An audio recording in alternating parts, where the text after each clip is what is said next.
There once was a girl who snuck out of her bedroom window at night, even though her mother had told her not to. She went into the forest, and at first it welcomed her with warmth and a promise of adventures. But soon, the forest seemed to grow colder and darker. The girl was afraid, and she wanted to go home. But bramble crawled around her arms and legs, and she could not get away. And the girl was never seen again.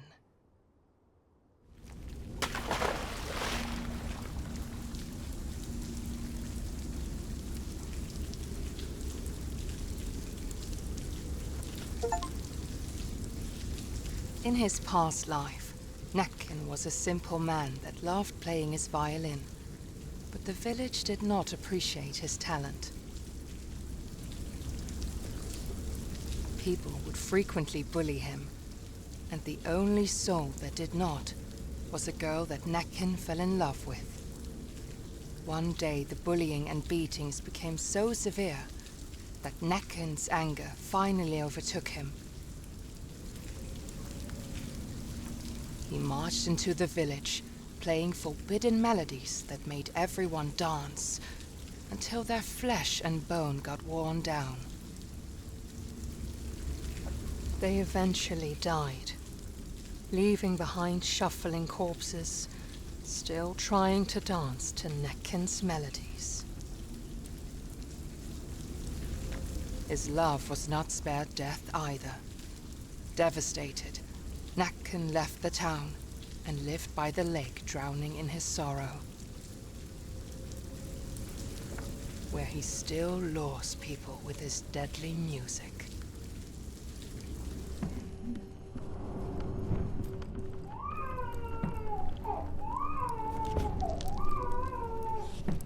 If you find yourself in pain and sorrow, cry no more, they will be gone tomorrow.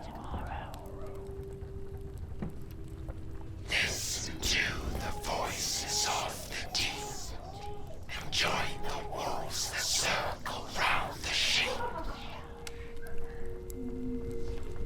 A temporary sacrifice you make in order for your powers to awake.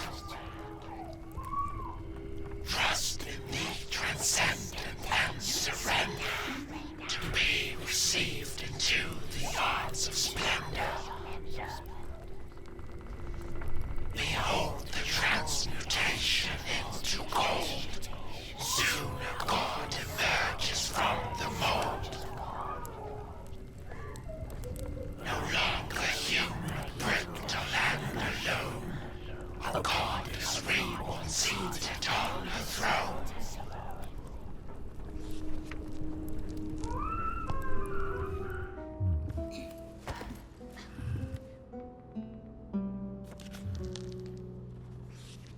Long ago, there was a peaceful kingdom that lacked an heir to the throne.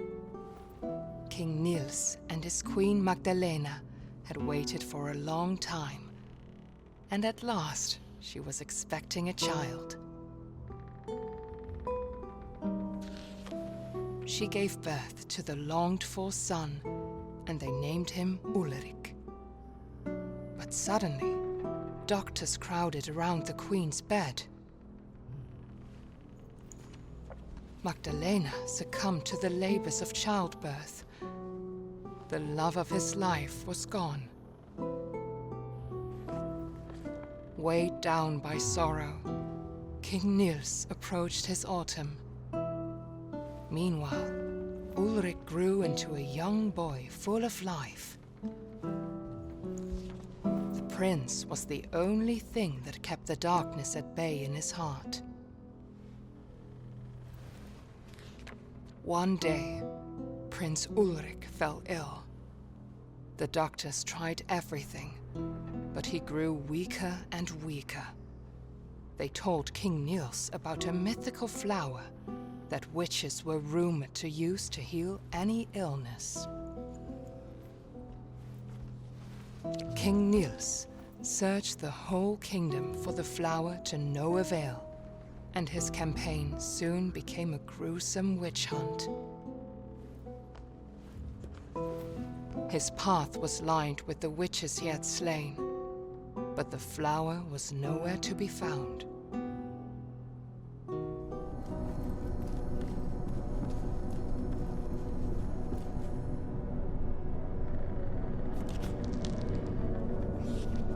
Once there was a peaceful village near a great forest. One night, people began to see a beautiful woman with long, dark hair lurking in the shadows during the full moon. Men started to follow her into the forest. Some of them never returned, and those who did had lost their minds. Eventually, the villagers had enough. They took all the dark-haired women of a certain age and put them on trial for witchcraft. They started to execute them, hoping to find the right one. Yet men kept disappearing during full moon nights. The villagers grew more and more desperate and burned down a large area of the forest in the hope of finding this strange, beautiful woman, but to no avail. The villagers had lost themselves. They killed their own mothers and daughters. They burned down more of the forest that had served them with resources. Then one night, when the moon shone at its brightest, 5 brave men took matters into their own hands. They put on their coats and walked into the burnt forest to hunt for the woman with the dark hair. After a time, they saw the beautiful woman standing in a clearing. The men were instantly enchanted and followed her deep into the forest's heart. She was a shapeshifter that mimicked what men wanted to see in order to lure them away. When they were close enough to touch her, she transformed into something monstrous. She ripped their chests open, hung them up in the trees, and drew strange powers from their still beating hearts. And no one would ever see them again.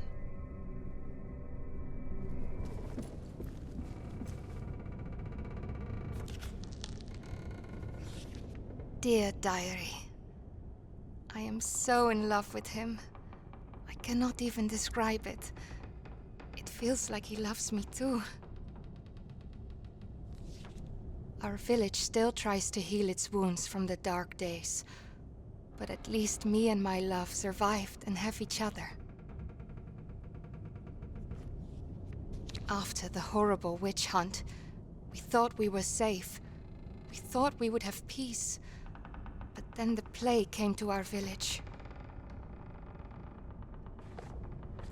Feels like the plague is some kind of punishment for our sins. Maybe we deserve this.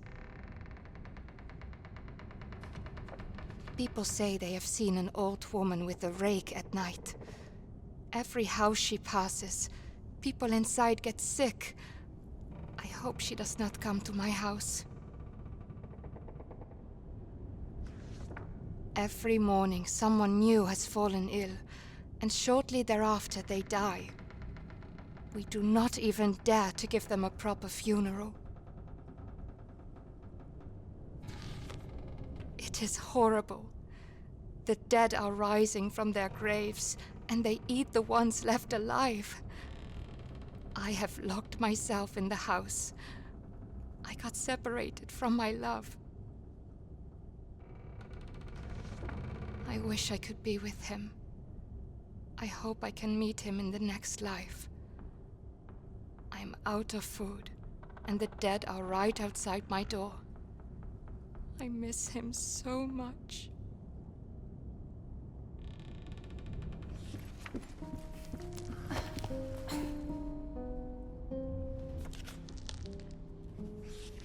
Exhausted, bloody, and at his wits' end, King Nils came to a witch's house on the outskirts of his kingdom. He fell to his knees, begging the witch to help cure his son, and she agreed. The witch explained that the flower held tremendous power that could only very carefully be used for good. The witch instructed he only use a single petal. Using the whole bloom would only invite death. Ulrich began to recover, but discontent at the royal line had grown in the kingdom following King Nils' bloody campaign. The next day, King Nils found his son dead, and the last light holding his darkness at bay was snuffed out. Heartbroken, King Nils turned to the bloom which had promised life, and instead saw it as an escape from his suffering. The witch, having come to visit the king and the prince, looked at the nightmarish scene in despair.